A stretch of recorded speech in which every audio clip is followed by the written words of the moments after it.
मिलिए कार्यक्रम में अभिनेता अनुपम खेर ने कई मुद्दों पर बात की। इस दौरान आमिर खान की फिल्म लाल सिंह चड्ढा के खिलाफ चल रहे बॉयकॉट अभियान पर उन्होंने कहा कि हर रोज सोशल मीडिया पर ट्रेंड चलता है, सबको अभिव्यक्ति की आजादी है। इससे पहले भी बॉयकॉट होता था, लेकिन जो फिल्म अच्छी होती है वो अपना रास्ता ढूंढ लेती है।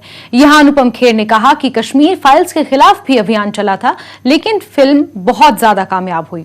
कश्मीर में हो रही टारगेट किलिंग पर उन्होंने कहा कि वहां पर पिछले 50 सालों से टारगेट किलिंग चल रही है। नहीं, ये आजकल ये बहुत बात चल रही है कि बॉयकॉट। अरे ट्विटर पे तो और सोशल मीडिया पे तो रोज ट्रेंड्स होते रहते हैं। रोज ये सडनली एक फिल्म को लेकर या एक बात को लेकर ट्रेंड को इतना ज्यादा क्या महत्व देना। सीधा से क्यों नहीं कहते कि भाई हमारी फिल्म लोगों को पसंद नहीं आई है।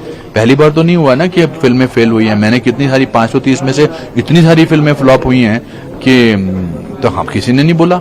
कश्मीर फिल्म फाइल्स को लेके भी बहुत सारे लोगों ने ट्रेंड चलाई थी, ये फिल्म नहीं देखनी चाहिए, ये प्रोपेगेंडा फिल्म है, ये झूठ है, इसको यूट्यूब पे डाल दो। अगर फिल्म चली, अगली फिल्म अगर मैंने बनाई या विवेक अग्निहोत्री ने बनाई तो उसको लेके भी ट्रेंड चलेगी, तो इसका मतलब नहीं चलेगी। तो अगर मान लें हम कि ये फिल्म शायद लोगों तक नहीं पहुंच पाई, क्योंकि किसी ट्रेंड से फिल्म नहीं चले, ऐसा मैं मानने को राजी